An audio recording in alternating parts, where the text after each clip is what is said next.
Você está na Educa Web Radio. Educa Web Radio.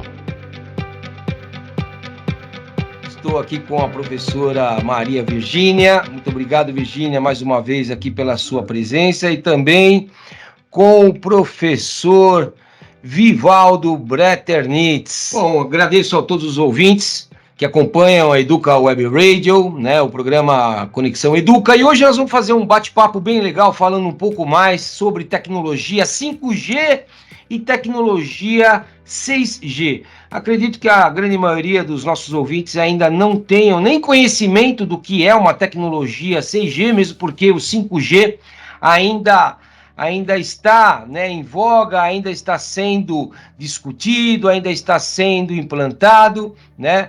Então, acredito que boa parte ainda não conheça. Mas, Vivaldo, acho que é importante, para começar, né, você fazer aí um breve overview sobre o que é a tal da tecnologia 5G e principalmente a 6G.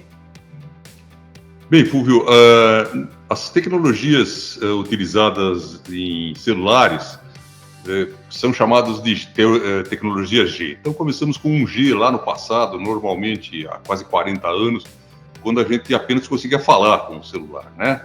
Depois, 2G já trouxe a oportunidade da gente usar texto, 3G, vídeo. E hoje, a maioria de nós utiliza a tecnologia 4G. É o que nós fazemos normalmente com os nossos celulares.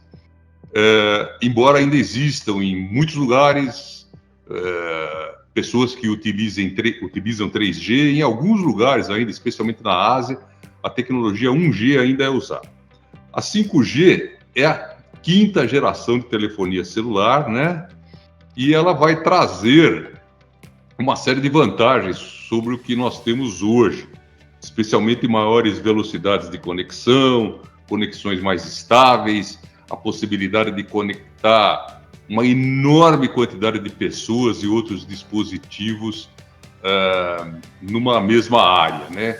Fala-se que cerca de 1 milhão de celulares e dispositivos com sensores que são ligados à rede de celular por 5G poderão estar em operação simultaneamente. Hoje, por exemplo, se nós estivermos num estádio em que aconteceu um grande gol, N pessoas resolverem telefonar, transmitir vídeos e tal, as conexões tendem a cair, porque 4G tem uma capacidade mais limitada do que 5G. Com 5G a gente espera que isso não aconteça. Com relação a 6G, Fúvio, o que existe hoje basicamente são informações esparsas, né? O que já se sabe com alguma certeza é que o governo americano vem procurando conduzir o processo de definição de padrões para 6G.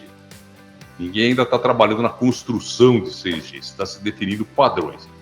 E o interesse americano em conduzir esse processo de definição de padrões é fazer com que esses padrões atendam às suas necessidades, obviamente, né? Os Estados Unidos se assustaram com a forte participação dos chineses na definição de padrões para 5G, construção de equipamentos para 5G, e eles estão procurando assumir, então, o controle do processo de desenvolvimento de padrões para 6G. 6G ainda está muito longe da gente, né? A Samsung, talvez uma das empresas mais ativas na área de telefonia celular, estima que só em 2030, ou até um pouquinho mais, é que começarão a chegar ao mercado os celulares 6G.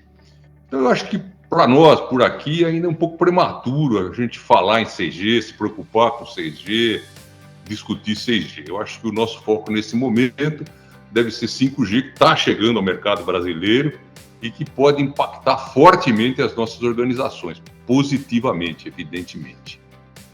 Uma das características do 5G, Vivaldo, até o ponto que eu sei, né, é a questão do uso de diversas antenas, né? Então essas antenas elas devem ficar próximas, né? E isso, querendo ou não, acaba até trazendo um pouco de poluição visual para as cidades, de uma forma geral, né? Mas, além dessa questão da instalação de novas antenas, né, Vivaldo, que eu entendo que isso vai ter que ser aí cada vez mais feito pelos municípios. Eu não sei se vai ter alguma empresa que vai ficar responsável por isso, se vão ser os governos municipais. Enfim, explica para nós um pouquinho de como vai se dar aí essa ampliação do 5G. Me permita, antes de responder a sua pergunta, fazer uma colocação para atender a questões que são feitas por inúmeras pessoas.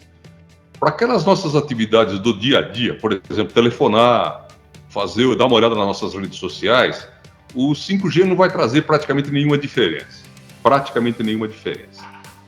Bem, com relação às antenas, inclusive na data de ontem eu estive participando de um painel promovido pela Jundiaí aqui, com a presença de um profissional extremamente experimentado da Siemens. Foi um painel muito interessante, e esse assunto antena veio à baila.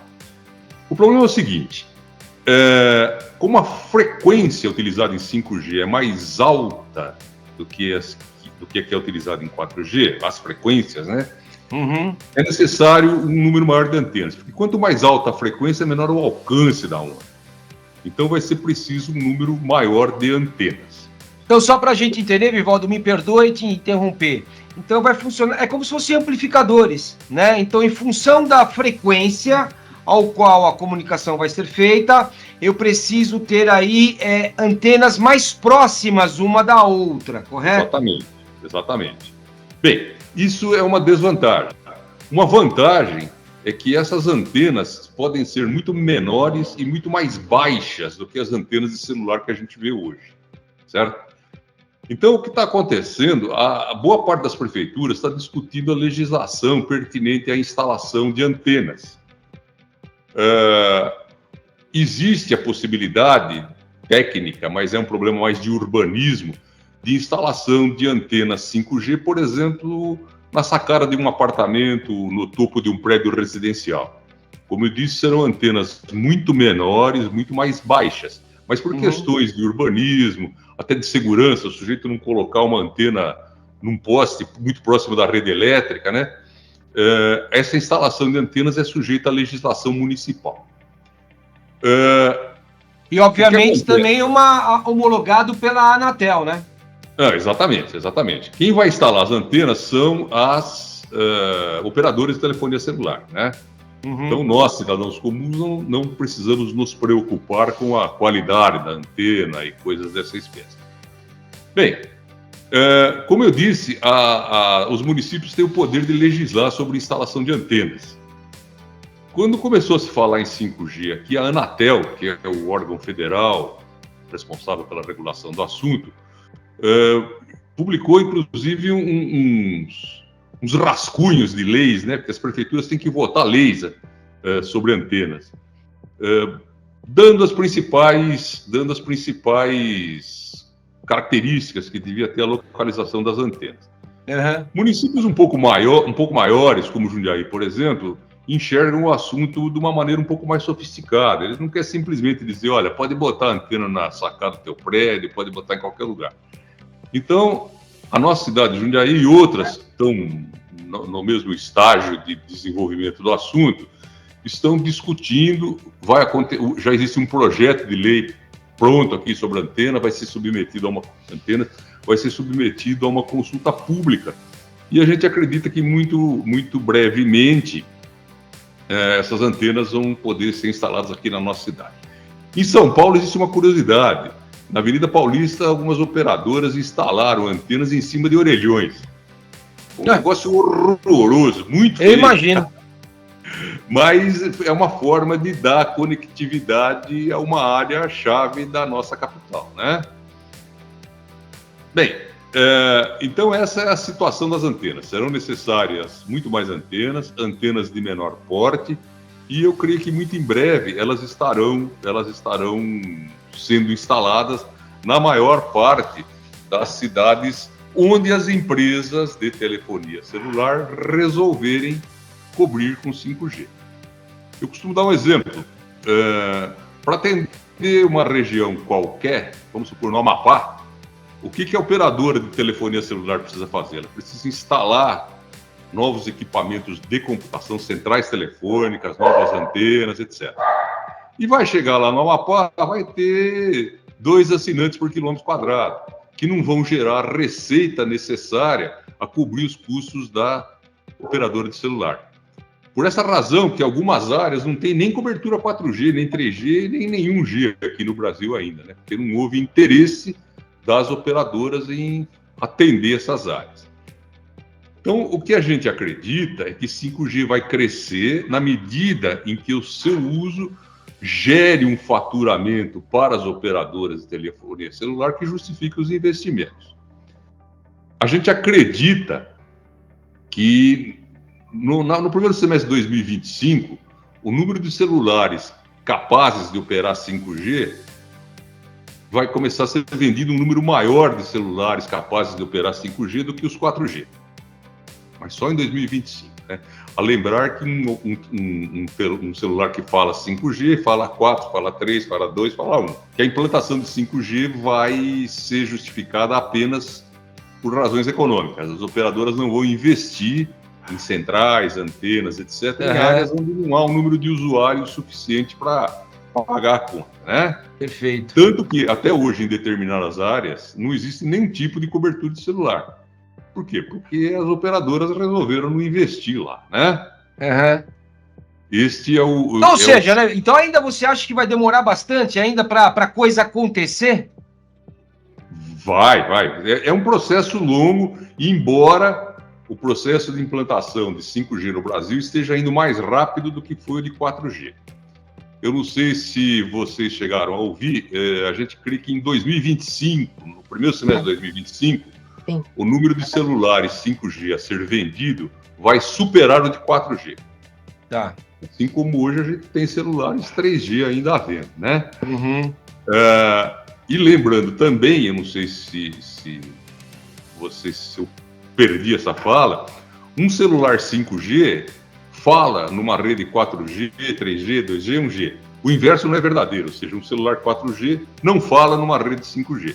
Sim, embora as redes continuem coexistindo. O processo de desativação de uma rede 1G, 2G, 3G, 4G vai ser muito longo. Nos Estados Unidos, apenas agora, eles estão, e em determinadas áreas, começando a desativar 3G. Então, esse processo de transição é bastante longo e, a princípio, não deve prejudicar ninguém. Apenas aqueles que querem, fazem questão de usar 5G, vão ter que comprar um celular mais caro. Sem dúvida. Bom, e a gente entende, né, Vivaldo, que a tecnologia 5G, ela é praticamente para um futuro não muito distante, até mesmo em função das outras tecnologias que estão surgindo, e que o 5G vai fazer com que elas possam ganhar escala, vamos falar assim, né? Estou falando, por exemplo, de carros autônomos, né, Vivaldo?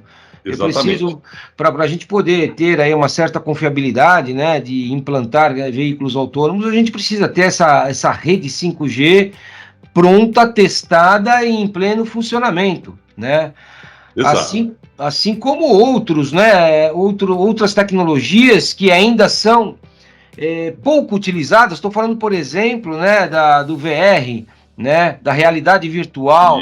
Isso. Né, e tantas outras, né, Vivaldo, que podem ser utilizadas aí pelas pessoas, pelas empresas, de uma forma geral. Mas, Virgínia, por favor, oi,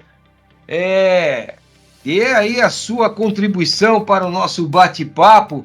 Eu acho que, o Vivaldo, eu fui atrás também para poder me inteirar melhor e descobri que estava numa primeira previsão a tecnologia 6G entrar aqui no Brasil em 2035. Porém, podemos imaginar que já em 2025 já teremos o início das instalações da tecnologia 6G. Isso vai realmente revolucionar o nosso mercado financeiro, tá? Então, por quê? Porque a facilidade de operação, a facilidade e da conexão com os aparelhos celulares e as centrais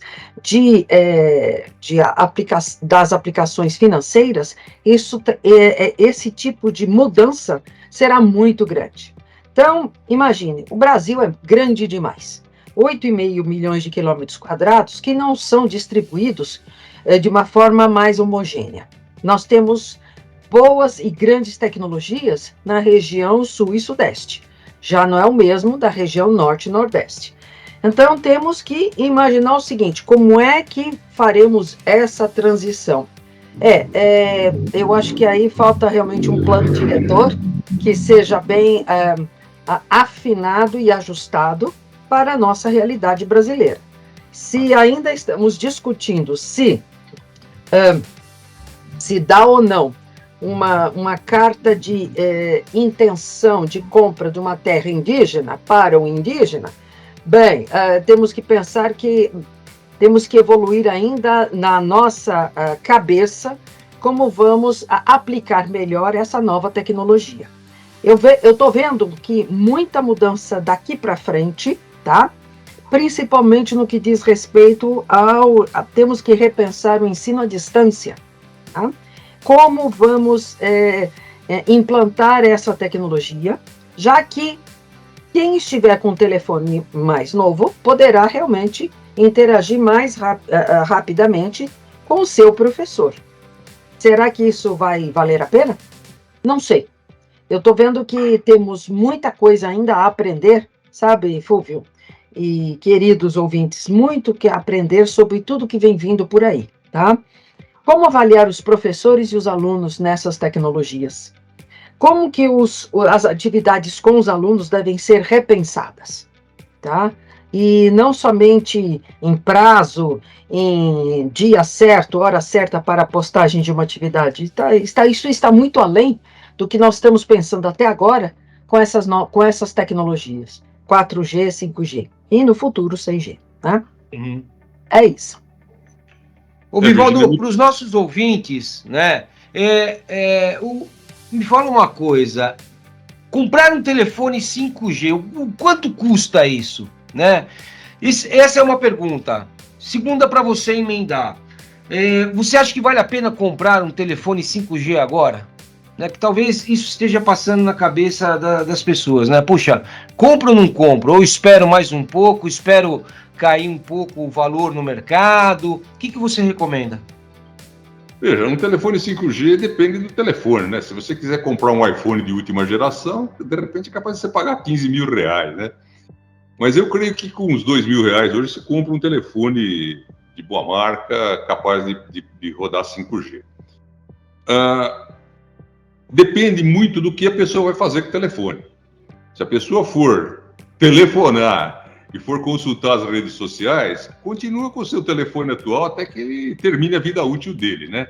Uhum. Daí, como você disse, né, a própria escala de produção, de vendas de telefones 5G vai fazer com que o seu preço acabe caindo. Então, se eu precisasse comprar um telefone celular hoje, para telefonar, olhar minha rede social, mandar um e-mail, eu simplesmente não compraria um 5G. Tá? Eu iria gastar aí, sei lá, 500, 600, 700 reais a mais, para não ter nenhuma vantagem, né? Essa é a minha visão.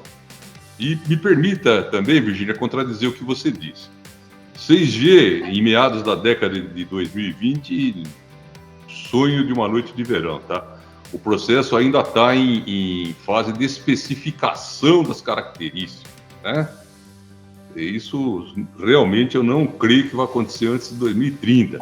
Os interesses envolvidos são muitos.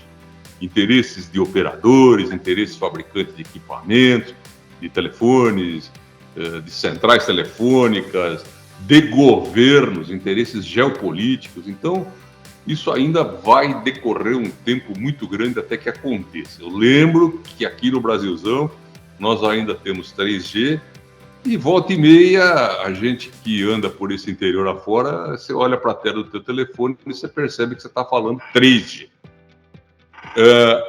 Na minha visão, o primeiro grande impacto de 5G na nossa vida econômica, eu diria, vai se dar no ambiente industrial, juntando 5G a duas outras, vamos chamar assim, tecnologias que a gente está vendo nesse momento, a inteligência artificial e a internet das coisas, né?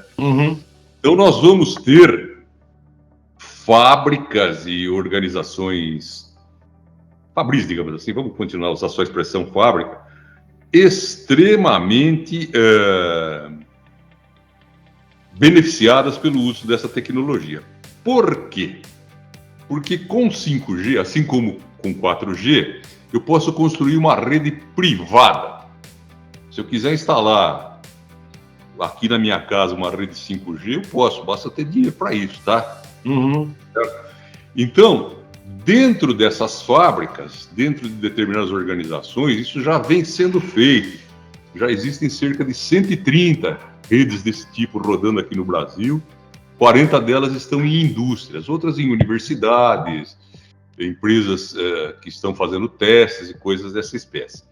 Então, essas redes privadas já trazem uma quantidade enorme de benefícios para os seus usuários. A gente tem alguns exemplos, como o da Huawei, que é aquele fabricante de celulares, de equipamentos. Opa! A conexão. Caiu. E outra em Sorocaba. Então, basicamente, em Sorocaba, eles fabricam muito pouco, na realidade eles montam, né?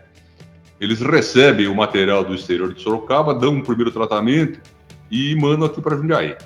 Conectando as duas fábricas por 5G, como eles já fizeram, eles ganharam muito tempo no processo que compreende a chegada do equipamento até a chegada das partes, até o equipamento ficar pronto para ser entregue para os compradores. É um exemplo muito claro, uma fábrica robotizada, etc. A gente tem aqui no Brasil também, em Araçatuba, se eu não me engano, uma fábrica da Nestlé, que foi a primeira indústria do mundo que instalou uma rede privativa 5G.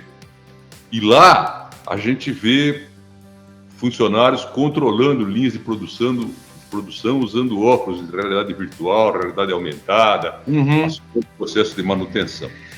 E existe uma série de outras empresas brasileiras que também estão fazendo isso, né? A Vale, a Suzano, a usina São Martinho, que é talvez um dos maiores produtores de cana-de-açúcar do mundo, a Gerdau e outras. Então eu acho que 5G vai crescer aqui no Brasil, inicialmente com base nesse segmento da nossa economia. Certo? Lembrando que sempre pode ter algum artista aí que resolva complicar a guerra, normalmente criando dificuldades para vender facilidades. Eu fiz alguns trabalhos no passado aí para esse pessoal da usina São Martinho. Eles estavam implantando nos canaviais dele redes 4G para permitir a operação de colheitadeiras e caminhões praticamente de forma autônoma, né? E nessa época eu fiquei sabendo, e eles têm um grande número de caminhões, tá? Um enorme, centenas de caminhões.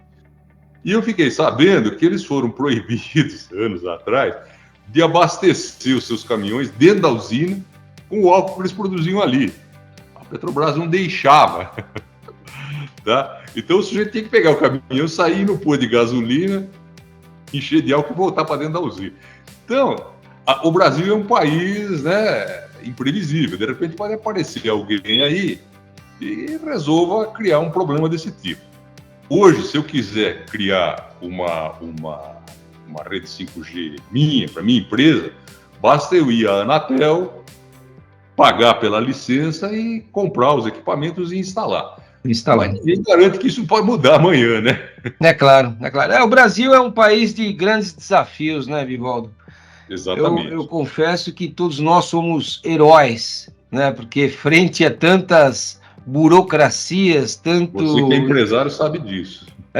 Justamente, né? Tantos interesses obscuros, né? De diversas pessoas, diversos stakeholders.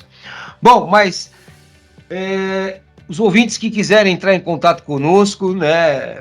É só mandar um e-mail para nós, contato@educawebradio.com.br. E como agora nós estamos também ao vivo nas redes sociais, por enquanto o nosso quórum é baixo, obviamente que a nossa primeira transmissão, né? A primeira a gente nunca esquece, né? Não é assim que se fala, mas podem, quem quiser, né? Obviamente pode mandar aí o seu comentário, a sua pergunta por meio aí do nosso chat. Estamos à disposição. Virgínia, Vivaldo, Opa. suas considerações finais, né, para que a gente possa encerrar esta nossa participação falando um pouco mais das tecnologias 5G, 6G. Olha, mais uma vez, muito obrigada, Fúvio, Vivaldo, esse nosso bate-papo sempre muito agradável, e os nossos ouvintes que estão aqui conosco também estão aqui nos ouvindo. Queridos, todo esse nosso bate-papo serve para que repensemos as nossas estratégias de trabalho daqui para frente. Tudo que nós faremos daqui para frente deve estar pautado nessas novas tecnologias que estão vindo, né? Aquilo que vai passar por cima de toda essas dificuldades, né, que o nosso Brasil nos traz, né? Mas, enfim, eu acho que bola para frente, né? Bola para frente que atrás vem gente, e vamos aí colocar os nossos alunos sempre a par de tudo que está acontecendo. Essa é a nossa função como educadores e como professores, né? Queridos alunos do MAC e de outras escolas que nos ouvem, então mandem as suas dúvidas para que possamos responder as questões de vocês. Um grande abraço a todos. De minha parte, eu tenho a agradecer a companhia, o incentivo de vocês, o Fúvio, que é o motor, é o 5G da nossa Educa Web Radio, e eu creio que nessas conversas o principal é a gente ter a oportunidade de transmitir aos nossos alunos, e não só aos nossos alunos, profissionais, a outros colegas professores, a respeito da necessidade da gente se manter atualizado em termos de desenvolvimento tecnológico. Evidentemente, o sujeito não pode ser especialista em 5G, inteligência artificial, internet das coisas, computação quântica, física nuclear, tudo isso ao mesmo tempo, né? Mas todos nós temos a necessidade de acompanhar o que está acontecendo no mercado de desenvolvimento tecnológico. De fato. Para isso, mais uma vez, a minha gratidão e o meu grande prazer por ter estado com vocês. De fato, né, Vivaldo? E é importante também, né, a gente colocar uma situação de que, caramba, né, as empresas, principalmente as micro e pequenas empresas, elas precisam ficar atentas ao que está acontecendo, né, em termos de avanços tecnológicos, porque isso pode se tornar uma ameaça para ela, ou pode ficar neutro, né? Não vai virar nem uma ameaça e nem uma oportunidade. Mas, de qualquer forma, é importante que todo empresário tenha em mente, né, e que fique atento a essas mudanças que estão ocorrendo, principalmente no sentido de verificar se isso pode se tornar uma ameaça ou uma oportunidade para o negócio dele, né? E, claro, se ele perceber que aquilo pode ser uma oportunidade, que ele o faça, né? Que ele busque novas alternativas para que ele consiga sobreviver aí em um mercado cada vez mais competitivo e aguerrido. Não é mesmo, Vivaldo? Não é mesmo, Virgínia? Isso Bom, mesmo. mas é isso. Agradeço muito mais uma vez, Virgínia, a tua presença, Vivaldo, meu irmão, a sua presença, aos nossos ouvintes aqui da Educa Web Radio, nosso grande abraço e até a próxima.